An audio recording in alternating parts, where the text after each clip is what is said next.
Pemirsa setia Pijar TV, terima kasih ya sudah klik video YouTube ini. Program ini didanai oleh mitra dan sahabat sekalian yang selalu mendukung kami dengan setia. Dan tahukah saudara bahwa ada cara yang baru dan mudah loh di YouTube untuk membantu kami memproduksi program-program yang selalu fresh di Pijar TV.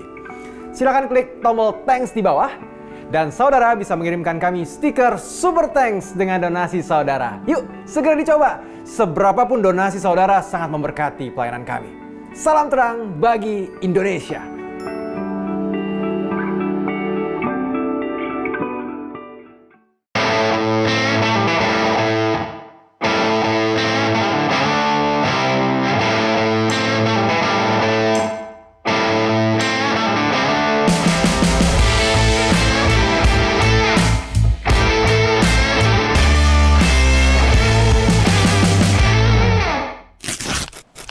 Yo, selamat bergabung di Jesus is the Answer bareng gue, Christopher Tapiheru.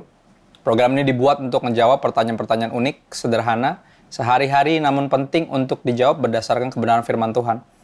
Khusus pada season ketiga ini kita akan membahas pertanyaan-pertanyaan yang pada umumnya ditanyakan oleh teman-teman non-Kristen dan yang juga bisa membantu teman-teman Kristen memberikan penjelasan ketika mereka menerima pertanyaan-pertanyaan yang serupa. Program ini didukung oleh Ham Jinsku, Patrobasius, dan Walking Revival. Teman-teman bisa dapetin baju yang gue pakai ini di Walking Revival, serta celana yang gue pakai ini secara online di Instagram Denim It Up, dan juga sepatu yang gue pakai ini di patrobas.id. Teman-teman juga bisa dapatkan sepatu, celana, kaos, dan juga ada tas gratis dari Ham Jinsku, patrobas.id, Walking Revival, dan juga ada dari Kala Clothing. Dengan mengirimkan pertanyaan, cerita pengalaman, atau permohonan doamu ke nomor WhatsApp di bawah setelah menonton program ini. Yang terpilih akan mendapatkan giveaway dari clothing store Pijar TV, yaitu Kala Clothing, ada patrobas.id, Ham Jinsku, dan juga Walking Revival. Kita akan menjawab pertanyaan yang ke-17. Coba kita lihat. Mana ayat dalam Alkitab yang menyatakan bahwa Yesus 100% Tuhan dan 100% manusia? Oke, kita lihat di Filipi 2 ayat 5 sampai 11. Ya, berkaitan tentang istilah Yesus 100% Tuhan. Nah, ini harusnya no debat, tapi ini ada ayatnya secara spesifik karena ini yang diminta. Ya, di ayat 5 dikatakan Kristus Yesus yang walaupun dalam rupa Allah tidak menganggap kesetaraan dengan Allah, ini dia kata-katanya, ya, kesetaraan dengan Allah atau kondisi dan posisinya sebagai Tuhan itu sebagai milik yang harus dipertahankan. Ayat 7 dikatakan melainkan Yesus telah mengosongkan dirinya sendiri dan mengambil rupa seorang hamba dan menjadi sama dengan manusia. Ya, di sini jelas Yesus adalah Tuhan yang dikatakan bahwa mengesampingkan kondisi dan posisinya sebagai Tuhan dan mengosongkan diri, mengambil rupa seorang hamba jadi sama dengan manusia. Jadi dia Tuhan, 100% Tuhan yang menjadi manusia. Nah, berkaitan dengan istilah 100% manusia, di ayat berikutnya kita bisa lihat di ayat 8. Dan dalam keadaan sebagai manusia, ia telah merendahkan dirinya dan taat sampai mati, bahkan sampai mati di kayu salib. Ya, Tuhan jelas nggak mungkin bisa mati, makanya dikatakan bahwa dia ini menjadi sama seperti kita, ya, jadi manusia dan merendahkan dirinya dan taat sampai mati, bahkan mati di kayu salib. Jadi ini menjelaskan bahwa dia 100% manusia yang bisa mati. Ya, kalau dia cuman seperti mungkin gambarnya kayak Superman gitu ya. Sebenarnya dia super, tapi dia menyamar jadi manusia, dia nggak bisa mati. Ya, walaupun di filmnya Superman malah mati, kan gitu ya. Jadi ini bukan film, ini kisah nyata, ini kebenaran, gitu. Ini historis seorang manusia yang bernama Yesus yang mengaku dari sorga bahwa dia adalah Tuhan sendiri yang jadi manusia. Jadi ada 100% manusia, kita bisa lihat dalam kenyataan bahwa dia mati di kayu salib. Nah, di ayat 9 kita bisa lihat bahwa ada beberapa orang yang, beberapa kalangan yang nggak menyetujui istilah ini. Bagaimana bisa 100% Tuhan dan 100% manusia di saat yang sama? Berarti dia 200% dong. Ya, jawaban sederhananya adalah, ya dia Tuhan. Apa yang mustahil, kan gitu ya. Apa yang nggak mungkin buat Tuhan. Mungkin nalar kita nggak nyampe, tapi Tuhan kan bergerak di dimensinya sendiri. Dia adalah Tuhan yang di atas ya akal kita, gitu loh. Tapi istilah ini akan kita coba lihat di ayat 9 sampai 11 betapa bahwa ketika dia sedang dalam tanda kutip menjadi manusia, ya Yesus yang adalah Tuhan yang jadi manusia, dia tetap 100% Tuhan. Jadi dia bukan mengurangi ketuhanannya dan jadi manusia, tapi dia menambahkan kemanusiaannya. Ya, di dalam posisinya sebagai Tuhan 100%. Jadi di mana dijelaskan bahwa dia ini 100% Tuhan dan juga 100% manusia. Di ayat 9-11 kita lihat.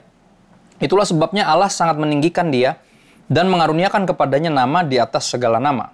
Supaya dalam nama Yesus bertekuk lutut segala yang ada di langit dan yang ada di atas bumi dan yang ada di bawah bumi. Dan segala lidah mengaku Yesus Kristus adalah Tuhan bagi kemuliaan Allah Bapa. Ya, jadi di sini dijelasin bahwa dia tidak mengurangi dalam tanda kutip ketuhanannya ketika dia jadi manusia, dia tetap Tuhan. Ya, dia tetap Tuhan yang mengenakan kemanusiaannya sehingga dia bisa mati untuk menebus Anda dan saya dari dosa dan kutuk dan maut. Dan ini menjelaskan ayat tentang ayat Alkitab menjelaskan bahwa Yesus adalah 100% Tuhan dan 100% manusia. Apakah ada lagi yang mesti dijelaskan berkaitan dengan istilah ini atau pertanyaan ini? Tentu saja. Ya, kenyataan bahwa kebenaran ini harus disadari, harus dipercaya, harus diketahui bahwa Yesus bukan manusia yang dituhankan. Ya, tapi dia Tuhan yang menjadi manusia. Kita ke Yohanes 1 ayat 1-3 dan juga ayat 14. Dikatakan demikian di Yohanes 1. Pada mulanya adalah firman. Firman itu bersama-sama dengan Allah dan firman itu adalah Allah. Ia pada mulanya bersama-sama dengan Allah. Segala sesuatu dijadikan oleh dia dan tanpa dia tidak ada sesuatu pun yang telah jadi dari segala yang telah dijadikan. Ya, ayat 14 dikatakan seperti ini, firman itu telah menjadi manusia dan diam di antara kita. Dan kita telah melihat kemuliaannya, yaitu kemuliaan yang diberikan kepadanya sebagai anak tunggal Bapa, the only begotten Son of God, penuh kasih karunia dan kebenaran. Ya, jadi ini ayat-ayat yang bisa kita lihat tentang Yesus 100% Tuhan dan 100% manusia, dan bahwa dia adalah Tuhan, atau lebih tepatnya firman Tuhan yang menjadi manusia. Sekarang kita akan lanjut menjawab pertanyaan yang ke-18. Coba kita lihat. Di mana ayat yang menuliskan asal percaya kepada Yesus sebagai Tuhan dan Juru Selamat dijamin pasti masuk surga? Oke, kita lihat di yang paling mudah dan paling umum ya. Kita kenal adalah di Yohanes 3 ayat 16. Kita akan lihat, ini Yesus sendiri yang mengatakannya. Karena begitu besar kasih Allah akan dunia ini, sehingga ia telah mengaruniakan anaknya yang tunggal, the only begotten Son of God, supaya setiap orang yang percaya kepadanya tidak binasa, melainkan beroleh hidup yang kekal. Ya, terus kita loncat dikit ke ayat 18. Barang siapa percaya kepadanya, kepada anak, yaitu kepada Yesus, ia tidak akan dihukum. Barang siapa tidak percaya, ia telah berada di bawah hukuman, sebab ia tidak percaya dalam nama anak tunggal Allah, yaitu Yesus. Nah, jadi ini dari mulut Yesus sendiri. Ini ya kenyataan bahwa kalau kita percaya kepadanya sebagai Tuhan dan Juru Selamat, kita tidak binasa, melainkan beroleh hidup yang kekal, kita pasti masuk surga. Itu bahasanya selamat. Ya. Berikutnya di ayat 36 dari Yohanes 3, kali ini Yohanes Pembaptis yang mengatakannya. Yohanes Pembaptis bilang gini, barang siapa percaya kepada anak, ia beroleh hidup yang kekal. Tapi barang siapa tidak taat kepada anak, ia tidak akan melihat hidup, melainkan murka Allah tetap ada di atasnya. Nah, ini menarik nih. Jadi ternyata kepercayaan atau iman kepada ketuhanan Yesus harus diikuti dengan ketaatan kepada perintah-perintah Yesus. Ya, kalau orang nggak taat berarti dia sebenarnya tidak percaya atau tidak beriman. Percaya cuma di mulut doang dan itu nggak ada artinya. Ya, tapi kepercayaan yang dibuktikan lewat ketaatan itu adalah kepastian keselamatan. Itu yang memastikan bahwa seorang nih benar-benar diselamatkan. Terlihat dari kehidupannya yang tadinya tidak taat kepada perintah Tuhan, tidak dengar-dengeran, tidak taat kepada semua perintah Yesus, sekarang jadi sungguh-sungguh taat. Dan Yohanes Pembaptis mengingatkan, dia juga yang membaptis, ya dia selalu bilang, pokoknya hasilkan buah yang sesuai dengan pertobatan. Jangan mengira karena terlahir sebagai orang percaya, ya terlahir sebagai orang beriman, atau dalam konteks kita terlahir sebagai orang Kristen pun nggak jaminan bahwa lu auto sorga atau langsung masuk sorga. Tapi harus sungguh-sungguh beriman kepada Yesus, percaya bahwa Yesus adalah Tuhan dan Juru Selamat, dan terlihat dari ketaatan. Ya, tanpa ketaatan berarti kepercayaan atau imannya itu palsu. Dan berikutnya tentunya apa yang dikatakan Rasul Paulus di Roma 10 ayat 9-10 dan juga ayat 13. Ya, Rasul Paulus bilang gini, sebab jika kamu mengaku dengan mulutmu bahwa Yesus adalah Tuhan dan percaya dalam hatimu bahwa Allah telah membangkitkan dia dari antara orang mati, maka kamu akan diselamatkan. Karena dengan hati orang percaya dan dibenarkan, dan dengan mulut orang mengaku dan diselamatkan. Ya cukup jelas ya. Di ayat 13. Sebab barang siapa yang berseru kepada nama Tuhan akan diselamatkan. Nah dalam konteksnya nama siapa? Nama Tuhan Yesus Kristus. Ya, dan ini ayat-ayat yang cukup straightforward, cukup jelas.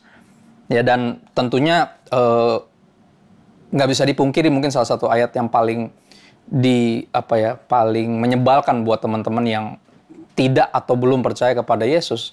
Di Yohanes 14 ayat 6 ketika Yesus berkata, "Akulah jalan dan kebenaran dan hidup, nggak ada yang sampai kepada Bapa kalau tidak melalui aku." Ya di situ Yesus dengan jelas menceritakan di awal-awal dari pasal itu tentang rumah Bapa, yaitu tentang sorga. Yesus bilang, di sana banyak tempat tinggal, di rumah Bapakku. Aku pergi ke sana untuk menyiapkan tempat bagi kamu. Ya dan kalau tempatnya udah siap, Yesus bilang, ini aku parafrase ya, gue parafrase, dia bilang dia bakal datang lagi untuk menjemput kita, yang menantikan dia, yang percaya kepadanya, dan untuk membawa kita ke tempat di mana dia berada nanti, yang namanya adalah sorga. Dia bilang rumah Bapa, supaya di tempat di mana aku berada, di situ pun kamu berada. Nah, di ayat 6-nya baru ayat itu, ayat yang menyebalkan kalau kita nggak paham konteksnya. Konteksnya adalah undangan ke sorga sebenarnya. Ya, ada jaminan keselamatan di dalam iman kepada Yesus Kristus. Jadi diundang sebenarnya untuk percaya. Bukan dipaksain untuk percaya, ya, tapi diundang untuk percaya karena seperti yang Yesus katakan, nggak ada jalan lain yang olehnya kita bisa diselamatkan, tidak ada nama lain yang olehnya kita bisa diselamatkan selain dalam nama Yesus, selain dengan beriman kepada Tuhan Yesus Kristus.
Enggak, itu Patrobas lagi.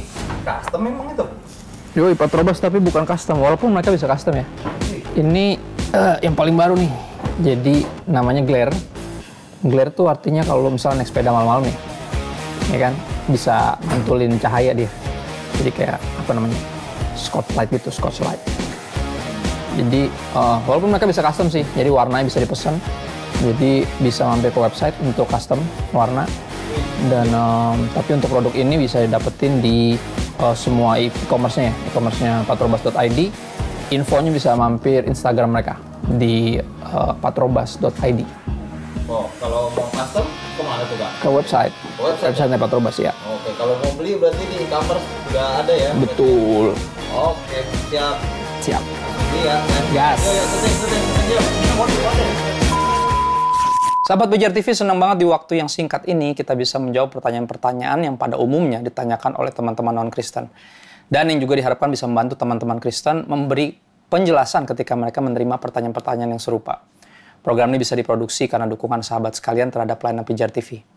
Dukungan doa, ide, bahkan dana sahabat sekalian akan terus memampukan kami memproduksi dan menyiarkan program ini. Bagi sahabat yang tergerak berpartisipasi mendukung pelayanan kami dalam dana, silakan berkontribusi ke nomor rekening yang tertera. Seberapapun donasi sahabat sangat memberkati pelayanan media ini. Terima kasih sudah menyaksikan Jesus is the Answer season ketiga. Saksikan selalu program ini di hari dan jam yang sama. Sampai jumpa di episode berikutnya. Salam terang bagi Indonesia.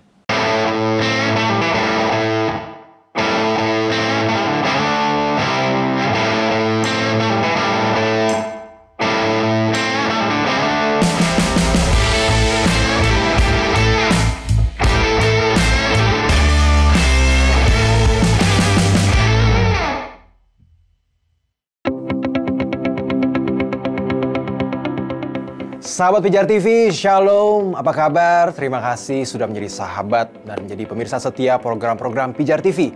Kami sungguh rindu agar saudara bukan saja diberkati dengan menyaksikan program-program ini, tapi juga dapat berinteraksi dengan kami untuk berdiskusi dan bahkan didoakan melalui WhatsApp dan telepon yang tertera di layar kaca ini.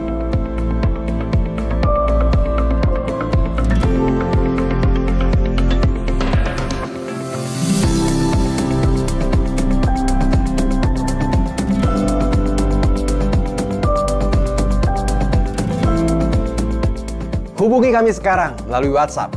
Tim Respon Pijar TV siap untuk melayani saudara. God bless you.